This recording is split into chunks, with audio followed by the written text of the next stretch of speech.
Sore adik-adik, kembali kita belajar IPA mengenai tata surya. Tata surya itu merupakan susunan benda-benda langit yang terdiri atas matahari sebagai pusat tata surya, planet, komet, meteorit, dan asteroid yang mengelilingi matahari. Namun sebelum kita membahas lebih lanjut lagi mengenai tata surya, kita harus tahu apa saja planet yang terdapat dalam tata surya. Yang akan saya bahas di sini, saya Christine Surya Sitorus. Seperti yang terlihat pada saat ini, gambar bola besar ini merupakan matahari, dan yang bola-bola kecil yang mengelilingi matahari itulah yang tadi yang dikatakan, itu ada planet, komet, meteorit, dan asteroid. Yang di sini, planet-planet yang terdapat dalam tata surya. Apa saja planet yang terdapat dalam tata surya? Yang pertama itu adalah planet Merkurius, yang kedua Venus, yang ketiga Bumi, yang keempat Mars, yang kelima Jupiter, yang keenam Saturnus, yang ketujuh Uranus, dan yang kedelapan Neptunus. Akan kita bahas satu persatu. Planet yang pertama yaitu planet Merkurius. Planet Merkurius ini merupakan planet yang paling dekat dengan matahari yang berjarak 58 juta kilometer atau 0,4 AU dan memiliki diameter 4.800 km dan berevolusi selama 88 hari, berotasi selama 48 jam, dan memiliki temperatur rata-rata mencapai 600 derajat Celcius atau 873 derajat Kelvin. Yang keenam itu tidak mendukung adanya kehidupan karena tidak adanya udara. Jadi dalam planet Merkurius ini tidak terdapat kehidupan. Yang ketujuh itu atmosfernya tipis. Yang kedelapan banyak kebun dan hasil tumbukan meteor. Yang kesembilan banyak kegiatan vulkanisme. Jadi dalam planet Merkurius ini sekali lagi tidak adanya kehidupan.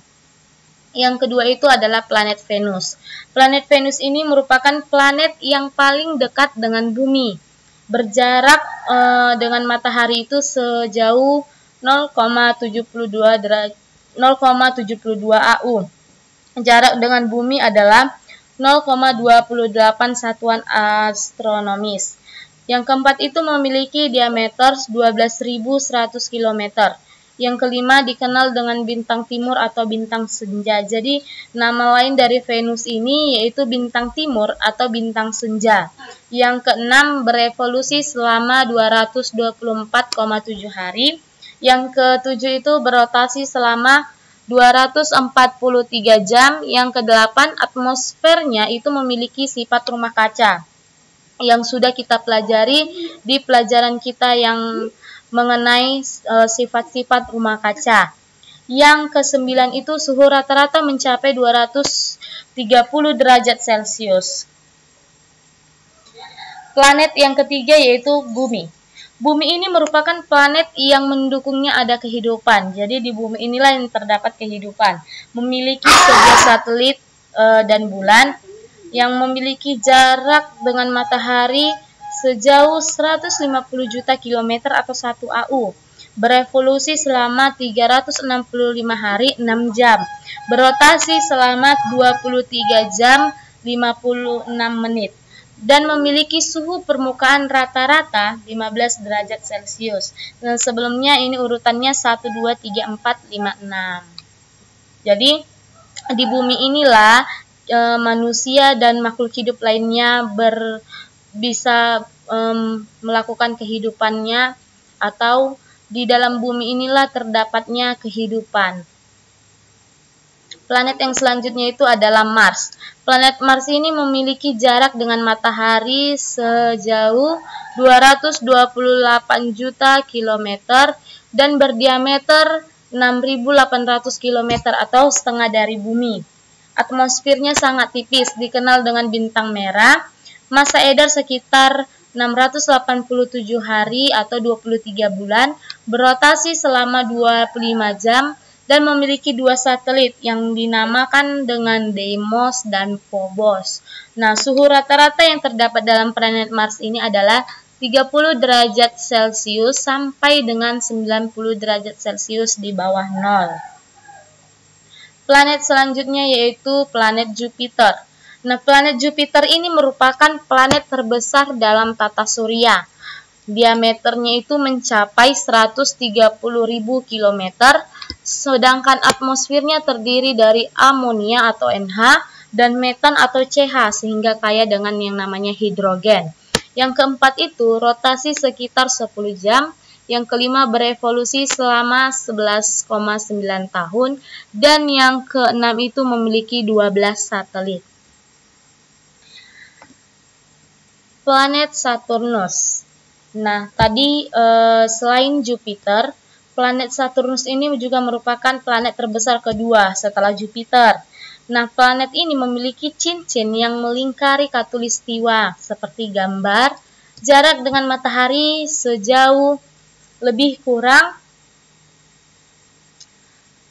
1.430.200.000 km dan berevolusi selama 30 tahun, berotasi selama 10,2 jam dan memiliki 19 satelit. Yang terbesar namanya Titan.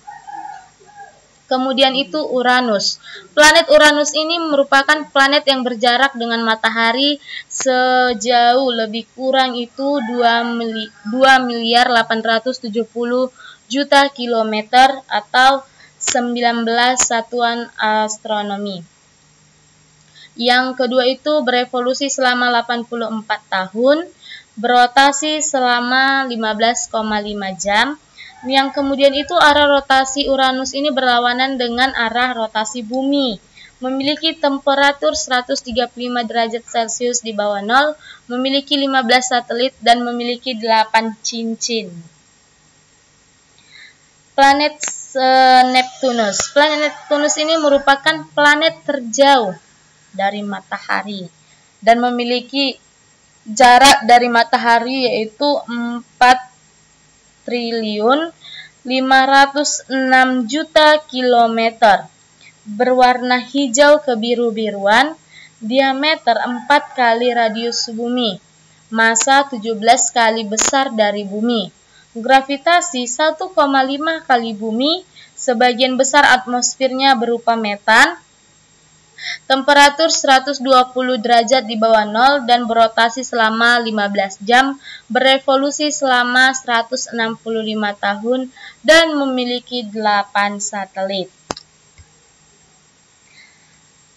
Itu planet-planet yang ada di dalam tata surya kita. Kemudian ada planet kerdil. Yang pertama itu yang dikatakan namanya Ceres. Ceres ini merupakan asteroid terbesar yang ditemukan di sabuk utama asteroid. Ceres terbuat dari batuan dan logam. Yang kedua itu Haumea. Haumea ini merupakan objek tak beraturan pada sabuk Kuiper yang sebagian besar terbuat dari es. Yang ketiga itu Makemake. Yang disebut sebagai bola es sebagai bola es yang sangat dingin. Planet kerdil ini terdiri dari metana, amonia, dan air beku. Yang kemudian itu adalah Pluto. Pluto ini memiliki 4 satelit alam. Yang terbesar adalah Charon, sekitar separuh dari ukuran Pluto. Yang kemudian itu adalah Eris. Eris ini merupakan planet kerdil terbesar yang ditemukan pada tahun 2005. Yang terakhir itu adalah Charon. Charon ini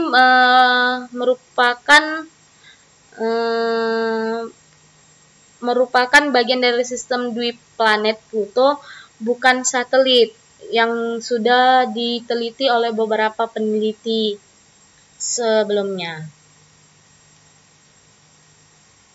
Nah, untuk susunan gambarnya itu boleh dilihat panahnya. Ceres, Haumea, Makemake, Pluto, Eris, dan Charon itu sesuai dengan gambar yang sudah ada di slide. Selanjutnya itu ada yang namanya gerhana matahari.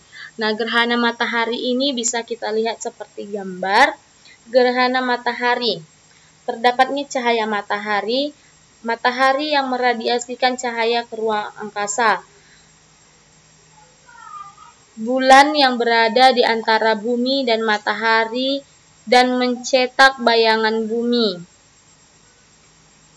Ini terdapat lagi umbra, area bayangan inti yang gelap. Yang kemudian ada gerhana parsial yang akan menyebabkan gerhana parsial di dalam bagian dalam penumbra hanya sebagian matahari yang terlihat gelap. Yang kemudian itu adalah gerhana total. Gerhana total ini terjadi di bagian tengah penumbra.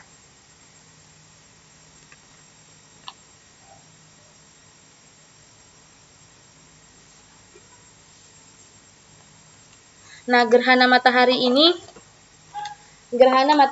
itu terjadi apabila matahari, bulan, bumi terletak pada satu garis lurus. Jadi terjadi apabila matahari, bulan, dan bumi terletak pada satu garis lurus yang akan menyebabkan yang namanya gerhana matahari. Gerhana itu merupakan posisi bulan dan bumi menghalangi sinar matahari sehingga bumi dan bulan tidak mendapatkan sinar matahari. Jadi ada dua jenis gerhana. Yang pertama tadi gerhana matahari yang sudah kita bahas, yang kedua gerhana bulan. Tadi kalau gerhana matahari itu posisi bulan, matahari, dan bumi terletak pada garis lurus yang sama. Sedangkan gerhana bulan apabila matahari, bumi bukan terletak pada satu garis lurus, jadi kebalikannya. Matahari merupakan bintang dalam tata surya kita. Ini adalah sumber dari semua cahaya dan panas yang sampai ke permukaan bumi. Namun matahari merupakan bintang rata-rata dalam hal ukuran dan suhunya. Bintang yang paling dekat dengan bumi berikutnya adalah Proxima Centauri sejauh 4,2 tahun cahaya. Yang kemudian itu adalah konstelasi. Konstelasi ini merupakan beberapa ahli astronomi kuno mengelompokkan bintang-bintang ke dalam pola yang disebut dengan konstelasi. Jadi bintang-bintang yang dikelompokkan dan membentuk pola itu dikatakan konstelasi. Seperti gambar, ada bintang yang ditarik garis sehingga membentuk kelompok, itu yang dinamakan konstelasi. Sebagian besar berdasarkan gambar dalam mitologi Yunani seperti Ursa Major, walaupun bintang dalam konstelasi terlihat dekat satu sama lain, kesemuanya berada pada jarak yang sangat terjauh terhadap bumi. Kemudian itu ada namanya gugus bintang. Gugus bintang ini merupakan bintang jarak tampak sendirian. Sebagian besar berada bersama dengan satu atau lebih pasangan. Pasangan bintang disebut biner. Kelompok kecil bintang disebut gugus tersusun dari bintang yang lahir pada saat bersamaan terikat bersama dengan kelompoknya oleh gaya gravitasi. Yang kemudian itu adalah nebula planeter. Nebula planeter ini ketika beberapa bintang menua. Bintang-bintang tersebut melepaskan lapisan terluarnya menjadi nebula planeter. Cincin gas panas oleh debu yang berwarna bersinar membuat bintang. Yang kemudian itu adalah pulsar.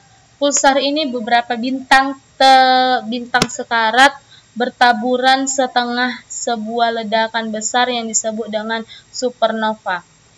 Inti bintang akan runtuh dan mengecil menjadi sebuah bintang neutron padat yang mengemisikan berkas energi dan berotasi dengan kecepatan tinggi. Jika berkas sinar dari energi yang diemisikan terdeteksi di bumi, bintang tersebut disebut dengan pulsar. Kemudian itu ada galaksi. Galaksi ini merupakan sistem bintang yang sangat besar bentuk dan ukurannya di alam semesta. Galaksi terkecil memiliki beberapa juta bintang dan yang terbesar memiliki beberapa triliun bintang.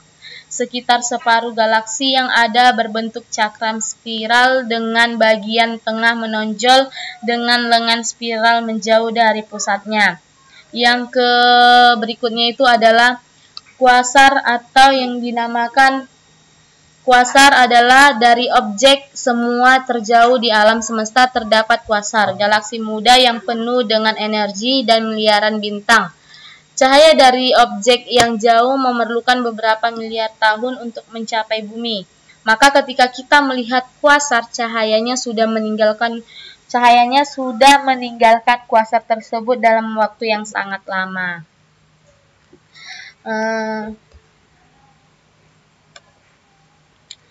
Ini tadi yang kita bahas, objek dari astronomi yang sudah kakak bacakan pengertiannya, yaitu ada matahari, konstelasi, gugus bintang, nebula planeter, pulsar, galaksi, dan kuasar.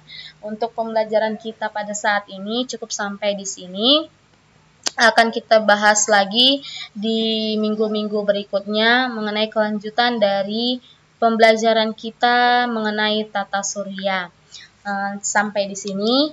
Jika ada yang ingin ditanyakan atau ada yang kurang mengerti, boleh ditanyakan kepada kakak.